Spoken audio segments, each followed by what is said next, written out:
Hey there, Grumpy Old Fart here. Due to YouTube's changing quote-unquote community standards, I created a channel called Grumpy Old Fart over on Rumble, a free speech alternative to YouTube. You can see all of my stuff over there, including my political and social commentary, as well as my current events videos. The links to my YouTube and Rumble channels, as well as links to let you order my books, are in the description of this video. If you enjoy my content, please like, share, subscribe, and comment. I welcome your comments, even if you disagree with me. Now, on with the video. Hey there, Grumpy Old Fart here. I'm doing a Recon, the role-playing game advice video on some of the house rules that I use for combat. Combat house rules. I had a subscriber request this specifically, so here we go. And keep your requests coming. I'll try to answer them if I can. I have found that many of the firearm rules in Recon are just weird. Some of them simply make no sense. Now, just for frame of reference, I use the Deluxe Revised Recon Rulebook from 1999. So if you're not using that one, this may not apply to you, because I don't have the later versions. The hand-to-hand, bayonet, knife fighting, knife throwing, and garrote rules are fine. We use them and they are great. The firearms rules tend to bog down gameplay and are unrealistic because, for example, on page 32, the mission director can call for a, quote, weapons check, which forces the player characters to make an alertness roll to see if their weapons are okay. Failure means the character has to use the next round, their next initiative, to unjam or reload their weapon. Now, this is meant to simulate it being very difficult to keep track of fire, of ammunition and things like that during a firefight. And I can kind of understand that. If you've ever been in a firefight, it's very difficult to do that. However, to me,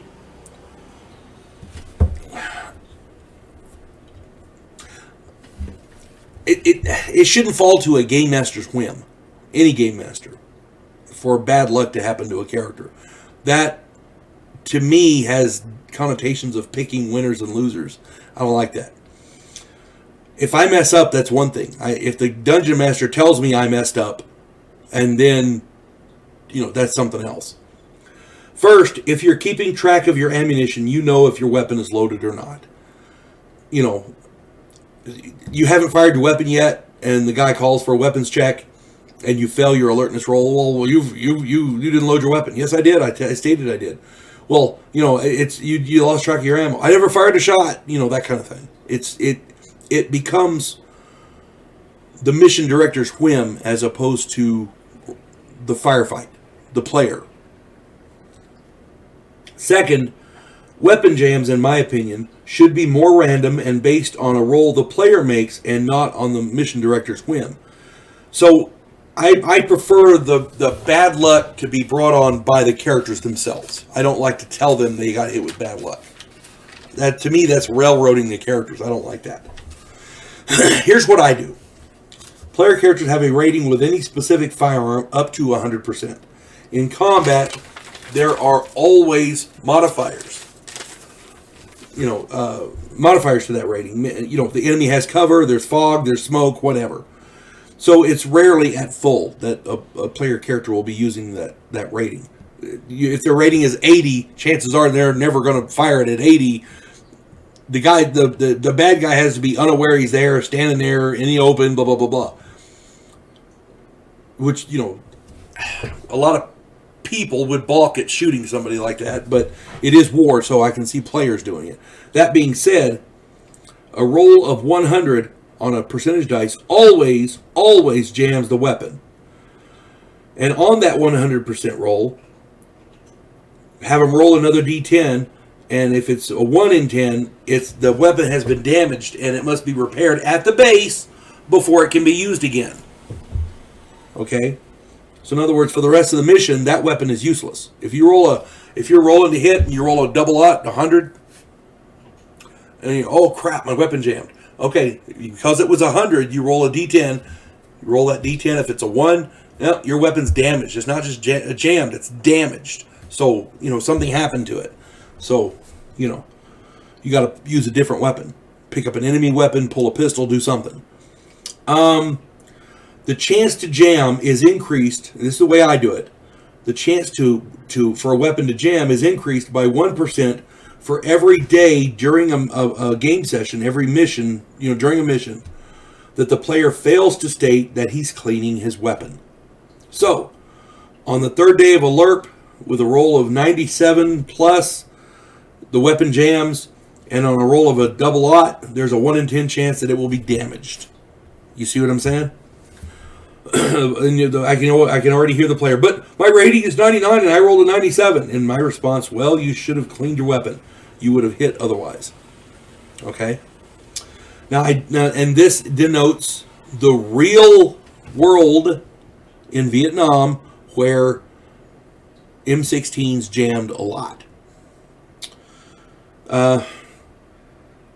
There's a whole bunch of Marines died in a firefight while they were trying to disassemble and clean their M16s. It was a nightmare. They've since fixed the M16. It's a better weapon now. But at the time, not so much. Now, I do use the rating modifiers for combat regarding silencers, combat conditions, cover, weather, that kind of thing. Those are pretty reasonable. As for the rate of fire modifiers, I'm a veteran, so the rules that I found were kind of weird. Here's the modifiers that I use for small arms. A semi-automatic weapon gets 1 shot, but it has 3 shots per round, I think it is. For example, depending on the weapon that you're using, if it's a semi-automatic weapon, you get 3 shots a round. If it's a bolt action, you get 2 shots a round. If it's if you go full auto, then we're getting into some other stuff here, because it is a fully automatic weapon. If it's a rifle, an assault rifle, for example, you get 5 shots a round. If it's a machine gun, you get 7 shots a round. If you're a pigman using an M60, you get 10 shots a round, because it's like a specialty. Now, for each shot, here we go. I use semi-automatic, you get 1 round. And there's no modifier, and you do normal damage. For a 3-round burst, you fire 3 rounds out of your magazine. There's a plus 5% modifier, and you do double damage. That denotes for every time you pull the trigger, you're firing 3 rounds. And M16s in Vietnam had that capacity. You could fire a 3-round burst. You could opt to put it on full auto and fire a 5 or a 10 or a 5 or a 10 round burst, meaning you fired that many rounds. The 5 round burst gets a plus 10% modifier. The 10 round burst gets a 15% modifier, plus 15%. And the 5 round burst does times 3 normal damage. The 10 round burst does times 5 normal damage. Now, if you have an entirely full magazine in your weapon, all 20 rounds, all 30 rounds, whatever, you can empty the whole magazine, and that's fine. You get a plus 20% modifier because you're spraying all over the place. It takes all of the bullets in your magazine. You can't do that unless you have a full magazine. But the damage is times 10, so you can do a shitload of damage if you hit, and you get the full magazine requires 1 roll. You see what I'm saying? So either you hit or you miss. If you hit, you do a buttload of damage. It's an all or nothing thing. That's the way I do it, because otherwise you're going to be rolling all freaking day. Now, for heavier weapons like machine guns, here we go. Basically, it's a short burst, a medium burst, or a long burst. This is what I do. A short burst is 10 rounds with 0 modifier, and you do normal damage if you hit. A medium burst is 20 rounds. I use a plus 5% modifier for that, and you do 5 times normal damage. A long burst is 50 rounds. You get a plus 10% modifier, and you do 20 times normal damage. Now, keep in mind that the number of rounds, you can look it up for yourself for how many rounds are in the belts. If I recall correctly, and I may be wrong here, but if I recall correctly, The 50 caliber belts had 75 rounds in them. The light machine gun belts, like the M60 for example, had 100 rounds. If I'm not mistaken, the 30 round belts, or the 30 caliber machine guns, had 250 round belts, if I'm not mistaken. Now I may be wrong about that, so don't quote me on that. But now, keep in mind, each one of these bursts that I'm talking about is per shot. So if you're using a heavy machine gun, you only get 7 shots, but you can fire 7 bursts of various types. If you're using a semi-automatic rifle or an assault rifle, you can get 5 shots, but you can fire 5 round bursts and fire 25 rounds. You see what I'm saying? Now, another thing you got to be aware of, the M16s in Vietnam, you can get either 20 or 30 round magazines. Most units were issued 20 round magazines, and you had to specifically, either your intel officer or your lieutenant or your sergeant had to request 30 round magazines. If you can get them to do that, that's fine. But as I understand it, they were handing those 30 round magazines out with eyedroppers. they were not common. Most of the time, you're getting stuck with 20 round magazines. Now, in a firefight, there's something else y'all need to be aware of. The rate of fire for an M16 or an AK-47 is about 600 rounds a minute. That means a 20 round magazine for an M16 is about 2 seconds of fire. Okay, so keep that in mind.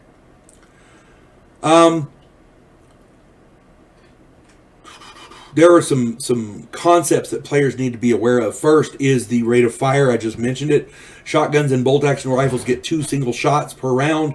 Semi-automatic weapons, pistols, rifles, and submachine guns get 3 shots a round.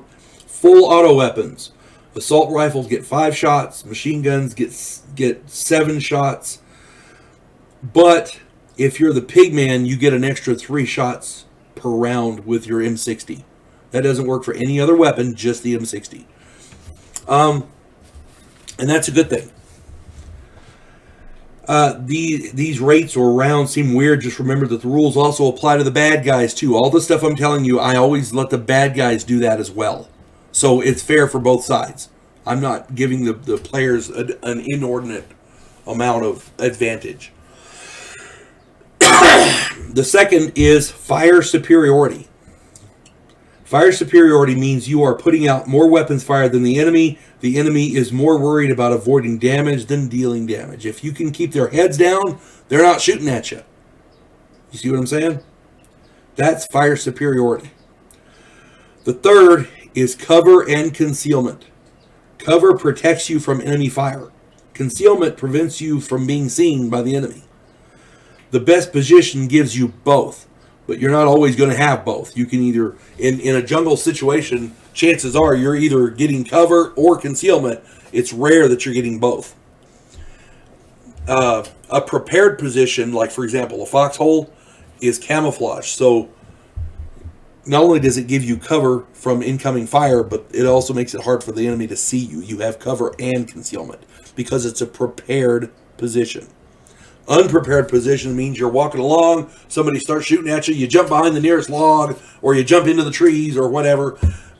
It's an unprepared position. You're either going to get cover or concealment, sometimes both, but rarely. A prepared position is much better because it gives you cover and concealment. You see what I'm saying? If a group walking through the jungle is ambushed, the first thing you want to do is get cover. Period. You want to jump down behind cover. The second thing you want to do is gain fire superiority, which means you need to start laying some fire on the enemy. If they're all around, you might consider, instead of number 2, fire superiority, number 2 might be get the fuck out of Dodge. Escape. Crawl. Belly crawl. Get out of the way, you know. But that's depending on the circumstances. So the first rule of thumb when you're being ambushed is cover. Grab cover. Do a quick assessment. If the fire's coming from one direction, gain fire superiority, win the battle.